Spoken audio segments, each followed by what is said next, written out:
If you chilling in the bed with nothing to do, get up. It's time for a night with new. Get up, get up, get up, get up, get up, get up. Oh, get up, get up, get up, get up, get up, get up. Oh. Hey everybody, it's your favorite new girl in the weather, and you're watching Nights and New Podcast, where it'll be all right by the end of the night.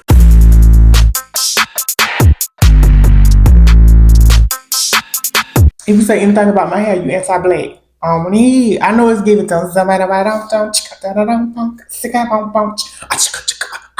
know it, but I don't want to hear it. I don't know how many of y'all know Norman Freeman. Norman Freeman is like a content creator. He's been around for a long time. He is a queer content creator. Maury, my name is Norman and I'm 21 years old. So what if I walk around my dick tucked behind my ass? Bitch, I'm sitting. I need to be the baddest heifer at the wedding. I usually wear my real hair. Okay. Wear my real hair. You have my whole family. We all got good hair. Mm-hmm. He reached out to this wig company that was selling wigs. He said, hey, I love this wig. Why is it only $155 to the blend? And then they ended up sending him a whole novel. I'm going to read it to y'all. It says, hey, Norman, thank you so much for reaching out to me. I'm a Christian hairstylist, and I dedicate my work to the Lord. I truly think it's amazing that you reached out. But because of my faith, I won't be able to complete in this particular hairstyle for you. Please understand this is not out of discrimination or judgment. We are all sinners, and no one is better than this person. But as someone who's striving to walk closely with God and represent Him in all that I do, I have to be careful not to promote or take part in anything that goes against His will. I'm not saying this to criticize or condemn you in any way. I'm saying it out of love and sincerity. You have a gift from God, and your true identity is hidden within Him. I believe that He wants to do something amazing in you and for His people. God loves you so deeply, and He sees you as His beautiful son. He doesn't hate you, but He's calling you back home because He desires you to give peace and healing from the pain and trauma that you've experienced. However that may look, you are fully seen by Him. You're truly loved, and He knows exactly who you are. He wants to bring you restoration to your heart, but you also have to do your part and have a part to play in receiving that healing. That's by answering Him. He is calling to you. I'll be keeping you in my personal prayers, and I truly hope that you receive this message not as a condemnation, but as love, because that's exactly where it's coming from. You are loved, chosen, and have a powerful purpose here on this earth in Him, and I see it. And I pray that you be able to do what is done in heaven for you. In Jesus' name, love you and thank you. Girl, is the wig a blend or not? You're running a business. You have the right to deny services to any person for any reason if you want to, but it's a way to go about it. To be fair, if you knew that he don't appeal to your better nature and you don't want to sell no wigs to no gay man and stuff like that, you could have literally just told him, hey, I'm sold out, it's not available, or I just don't want to service you. Like that long little sermon, it wasn't needed, because to be honest with you, I just don't feel like God would ever put a word on somebody's heart to give someone else. If you personally, because of your walk with Christ and the conviction that God has bestowed upon your heart, will not service sinners, everyone is a sinner. According to that Bible that you read, we are all born into sin. Literally, we all sin to the day we die. We just have to strive to move and live according to His will. If we all are born sinners and we are all sinners, why are you selling wigs? Because everybody that you're selling a wig to is and have sinned. Am I wrong? Somebody fact check me now. According to the Bible, ain't no one sin bigger than the other. What are we talking about here? Lady, you just didn't want to sell that wig to no gay guy. And I get it. I understand it, because like I myself, I used to make wigs for the public and stuff like that. And there was a time where I denied service to this girl because I found out she was dead naming me and misgendering me.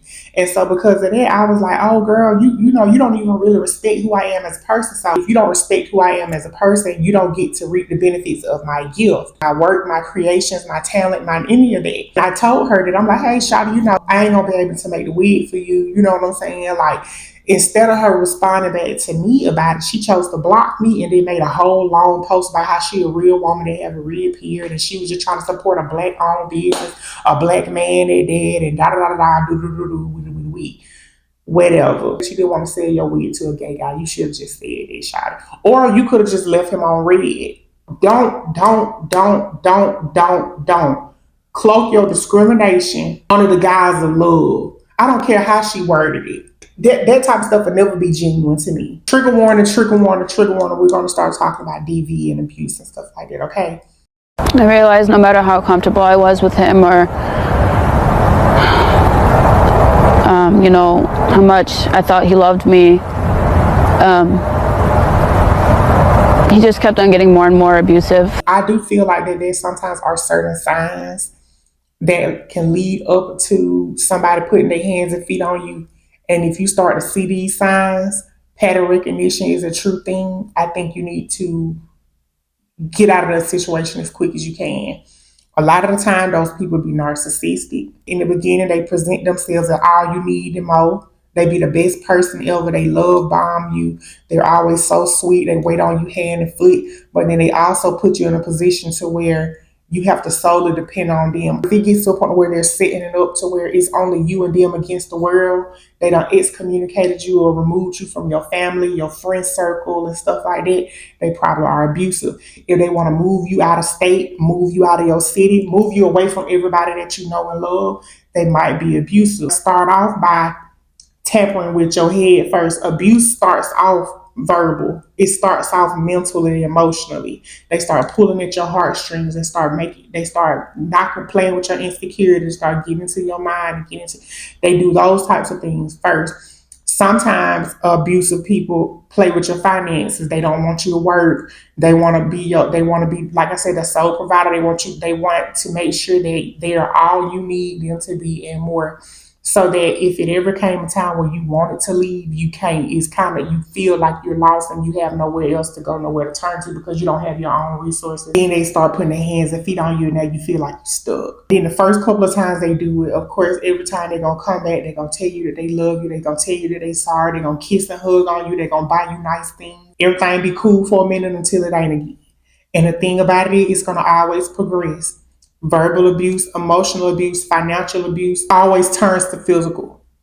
Whether it's sexual abuse, them putting their hands on you, it might be a little thump, it might be a pinch, it might be a little pop. Next thing you know, you getting big, you getting your hair pulled out, you getting slapped, you getting it always grows. And if there ever is a time where you're going through something like that and you feel like you have nowhere to turn to, there is a domestic violence hotline that should be 24 hours. You can give them a call, 1-800-799-7233.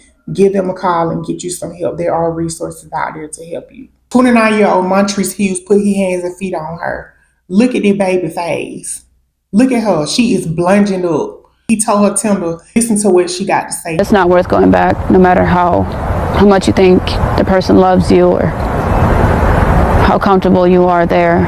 You need to expect, if they put their hands on you the first time, then it's going to keep happening. It's only going to get worse. Oh, we got you on film, buddy. I'm going to show this to the police. I'm going to get your license plate, too, when you leave. You better get away from me. You better get away from me. Call somebody over here. Put the phone out, man. Lying on me and shit. Call 911. He's stealing stuff, and I freaking busted him. He wants to do something to me now. Why don't y'all freaking do that? You let people steal stuff out of here? I don't have a phone. Well, call the manager or something over here. Stealing stuff from y'all, you don't even care? Oh, you want me to get killed here? Trying to protect y'all's stuff. Call 911 while I was on the phone. He came back in the store. I'm trying to hide in this lane here. I have an escape route. The police on their way. I can't stand a freaking thief. He went to cool over there and got a few drinks. Mind your business. That's what you get. Mind your business. First of all, you look like you in there stealing, to be fair. You sat there and you saw that black guy in there in that store. You profile him. And then you call yourself trying to play good Samaritan, citizen's arrest, whatever it is that you felt like you busted him. That ain't even your job. And then you don't went and told on him to all these people at the damn store, and these folks don't even give a damn. To the point to where now when he's trying to retaliate against you, you scared and you want to hide in between the aisle and Walgreens. You in Walgreens, they got before aisles. If that man wanted to put his hands and feet on you, he could have. Mind y'all business. Stuff ain't got nothing to do with you, sir. Whatever it was that you came in that store to do, you should have did it. Because what you thought you were going to get a pat on your back, a job, a check, thought they were going to give you your items for free. That shit's above you, baby. Go in there and tend to your own shit. You got a broom and your own front porch, sweep your one. Quit worrying about what other folk got going on. Now you are just scared. Hide about the Reese's cups and shit like that. Wait on the police to get there. You should have called the police to begin with in your own. Instead of sitting there trying to record and asking them to call the folk. Them folk obviously don't give a damn. Did y'all hear about the postal worker from Minnesota that is now brain dead because the cops thought that he was high? Instead, he was having a stroke. Kingsley Benpar, he was driving on the wrong side of the road. He was incoherent and things like that. Half of his face was drooped. He's an officer whose specific job is to tell if somebody is impaired or having a health concern. He said that there was no need in checking the status of that man's health. And they went, not only did they arrest him, they booked him and threw him into a holding cell. But later he ended up going to the hospital. He brain dead because he was having a stroke the whole time. People want to pretend like it ain't got nothing to do with race, but y'all did that because it was a black man. I don't care what nobody say. My question is, with a situation like that, those officers and like the judicial system of that area be charged with his murder? Like, because that's what that is, right? Like that's like at least second degree or some manslaughter of some type, right? Because he died at the negligence of their care, right? Like somebody let me know about it, because that's crazy to me to sit there and see that he's incoherent. First of all, he's visibly having a stroke. He done pissed on himself, having his face is drooped over. That's a telltale sign right there. And then you turn around, y'all booked him, threw him in jail, let him lay around rolling his own piss and shit before y'all even took him to the hospital after he was brain dead. Please. One thing that bothers me about our community as a whole is the superiority complexes. Because I have a big, strong problem with superiority complexes, because in my opinion, all of that is a byproduct of white supremacy. I can't stand when I see my people moving around and acting as if they are better than the next person and we skin folk. I hate it. And it's like, especially when it's a situation where somebody is going into like some type of service job and shit like that. This lady is up there berating and talking down on, first of all, she's clearly a child at this. She look like she might be a high school student at best, and you berating her over double bagging a bag. I don't like when we do that to each other. We all we got. We need each other. I just hate that because you want to feel like you're better than the next. I hate that type of shit. You shouldn't choose a job you don't want to do, honey. Because I can, and I'm grown, and I can continue to talk. You shouldn't choose a job that you don't want to do. Why are you still talking to me? Because I want to, and I'm going to, while you're ringing up my thing. I'm going to talk to you, and I'm going to address you because I asked you, you are supposed to make sure that the customer service is out to, no matter where you work. I'm not arguing with you. I'm going to talk to you, young lady, because I'm going to ask you to bag my things the proper way, and you're going to do that. You shouldn't have chose a job you didn't have to be in. Absolutely. You're an employee, so you should act like that. Step away. You should act like that all the time. Step away for a minute. That's the problem with y'all young people. That's why they're not going to prosper. That's going to continue to work like this, because your attitude is messed up. Go to the office now. Somebody should have raised you. Please. I should have double bagged the bag. Okay, no, ma'am. Calm down. Shut the door. Shut the door.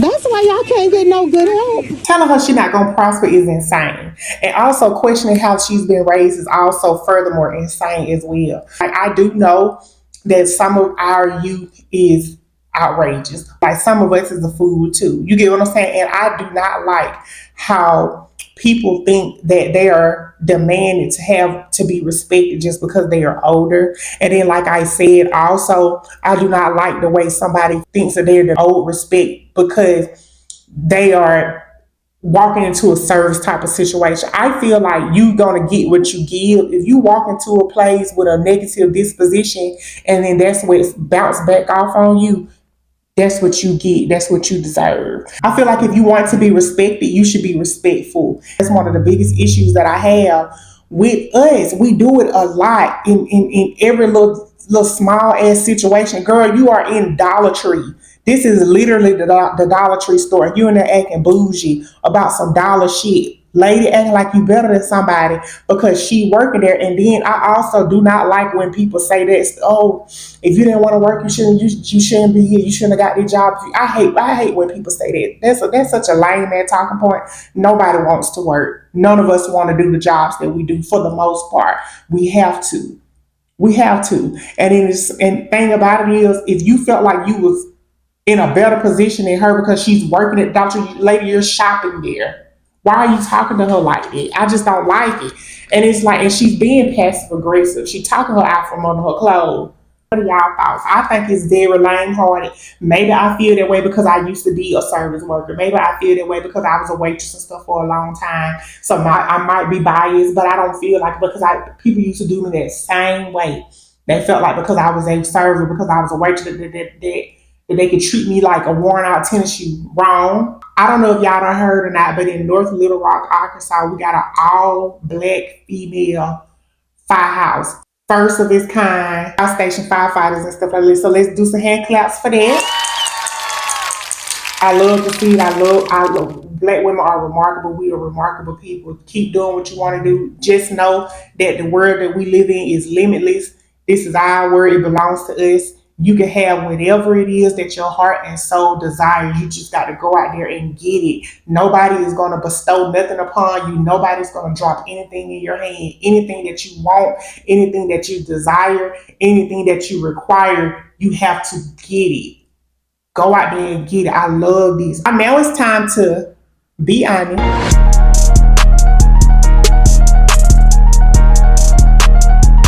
If you had an opportunity to be at the top of the world, like what would you do with it? Like if you was in the best financial situation that you could ever be in, like if you had multiple figures in your account and things like that, like what would you do with it? It's a lot of things that I want to do. I'm a part of a lot of different communities. You know what I'm saying? I'm a part of the black community.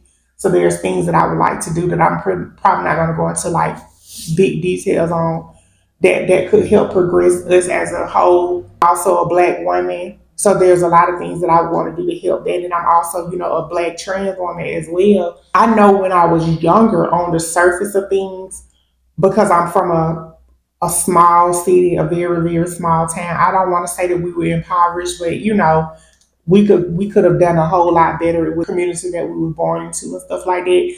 And one of the things that I did want to do at the time, I wanted to open a chain of salons.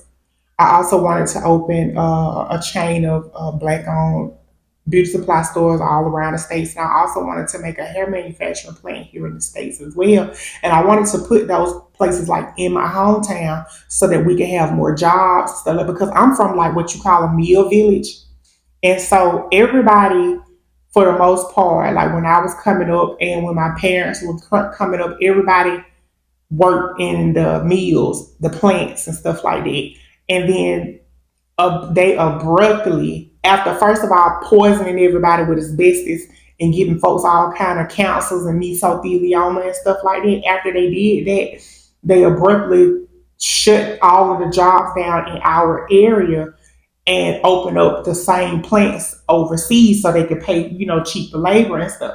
So it really impoverished my hometown really, really, really bad up until like, the Koreans came down and they built some Kia plants and stuff, and they did that 20 years later. And so one thing that I had wanted to do, like those, I wanted to do those things, and I also had wanted to open up like a mall in our area because my hometown doesn't have a mall, it doesn't have a movie theater, it doesn't have anything like that. If you want to like do something or have some type of outlet in the area, you have to like outsource, kind of go, out of town, go to Georgia, or those are things that I used to want to do for my community as a whole back then. Now that I'm removed from that area and I've left, and I loved my town, but I didn't really feel like my town loved me. I still feel like it's going to come a time where I am going to go back and pour back into, where I'm from and stuff like that. But I don't know. My goals and stuff have kind of shifted. You've already had the opportunity. What did you do with it? Be honest. We all are going through this journey called life. We're all living. And with that, sometimes that comes with failure. Sometimes you fail at things. You don't achieve your goals the way that you want. Sometimes you go through losses and stuff. So how do you handle that? Like when you have a failure or you've experienced a loss. I think for the longest, I always positioned myself as a victim. I didn't like that about myself. Once I noticed it, nobody has ever pointed it out to me. But I started feeling like that about myself. Like, damn, girl, it seemed like you always woe with me. Oh, no, pull me.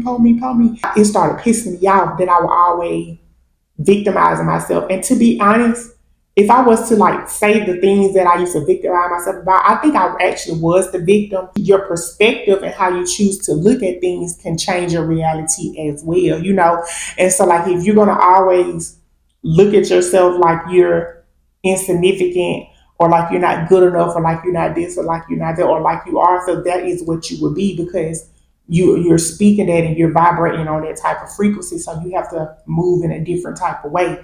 Now, I will say, anytime I've had a failure, I might sat still for a minute. During that still moment, I redrafted, I regrouped. You can't give up. You just can't. And then even when it comes to losing things, that just give you room for more growth, in my opinion. Like if you lose something, whatever it is that you lost, is gonna always be something better that's gonna come along. The last question is, what is your biggest flaw? For me, and I think I've mentioned this before on a previous episode, biggest flaw about me, I think, is I care too much about what other people think. And so because I do, I feel like I've never truly walked in my full authenticity as I should, because I still be wanting to please people in a way. I don't want to hurt anyone's feelings or don't want to make someone upset with me. I always want to be liked. And that's also something that I'm trying to work on. I can't be everybody's favorite. I would love to be liked for who I am authentically.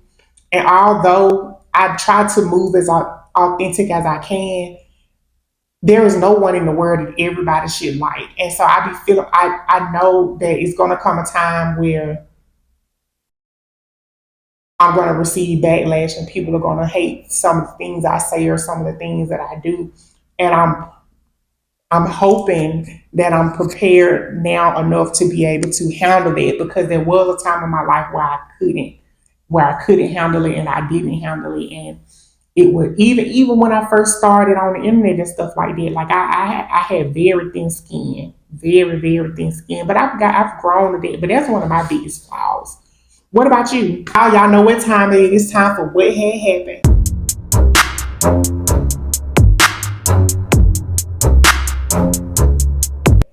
As y'all know, if you have a what had happened story, make sure you email me at nightswithnue@gmail.com. That's NIGHTSWITHNUE@gmail.com. Be sure to keep the email short, sweet, and to the point.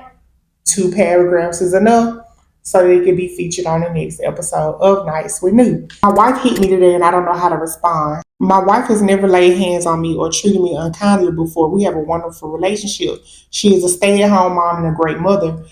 I recently got us in some debt, and I didn't tell her until she got an email that our bank account was overdrawn by a large number. I know that's my fuck up, and I own it. I was outside cutting the grass when she found out, and she came and asked me about it. I told her I was trying to pay it off before she found out, and was unsuccessful. She waited until I was done talking, and then she slapped me as hard as she could and told me if I ever did it again, she would leave and take our child, because she would not be in a marriage where her husband keeps things for her. And that was her one warning. Fella, I'm on her side. The only pushback I have is I hate that she put her hands on you, because, like I said, I don't like domestic situations in no way, shape, form, or fashion. I do not. And I don't necessarily think that what you did, you deserve to be hit. But I do understand her anger, though, because that would have pissed me off as well. When it comes to a relationship, you have to communicate, especially about something serious as that. Most divorces and stuff happen, don't even be about cheating and stuff like that. A lot of times it be about financial situation. And if you are irresponsible financially and you are withholding that type of information and stuff from me, it's gonna put me in a position to where I cannot trust you. And I will start wondering, like, okay, if you're lying about money, what else could you be lying about? And the way I overthink, I'm gonna start thinking you cheating. I'm gonna start thinking you doing other philandering things. You have to keep an open communication with your wife. Y'all are married, y'all are one. And anything that you do, Mr. Leader, Mr. Head of the household, is going to affect everyone in the home. I understand that you thought that you could have handled it prior to, but even if you could have, you should have. I feel like you should have had that open. You should have had an open level of communication with her. That's where you were wrong at. Like I'm saying, she was wrong for putting her hands on you. I don't agree with that part of it, but I totally understand. And I'm gonna be honest with you, that probably would have been the exact same reaction that I would have had you been my husband. Do I think I would have hit you? No, but I probably would have threatened to leave as well. I probably would have if you did something. That probably would have been my only warning too, because I'm the type of girl I am when it comes to a relationship. I'm only gonna say something one time too. That's it. I'll fuss at you 1,000 times about 1,000 different things, but I'll never fuss about the same thing 1,000 times with the same person. I'm not gonna do that. And so, like at this point, if I know that you're financially irresponsible, I told you how that made me feel. I told you that, you know, that I'm not comfortable or confident in that situation and this can't happen again. If it was to happen again, you already know what I would do. I'm gonna leave. And that's how I'm the same way. So I'm on her side with it. Make better choices. Any other ladies that's watching this episode, put your feedback about his situation with his wife in the comments. Maybe he needs to hear it from other women's perspective, because I don't really know if he's asking for advice or he just sharing what has happened to him and stuff like that. And like I said, I'm not okay with you getting hit or nothing like that. But everything else, I totally understand. I understand you were dead ass fucking wrong. But that's all I have for y'all. Hope you had a good night. Good night. Be sure to thumbs up this video. Put a number 3 in the comments. And also subscribe. Click that bell at the top too, so you can be notified anytime I make a post. And go on and follow me on Patreon. Stop being lame.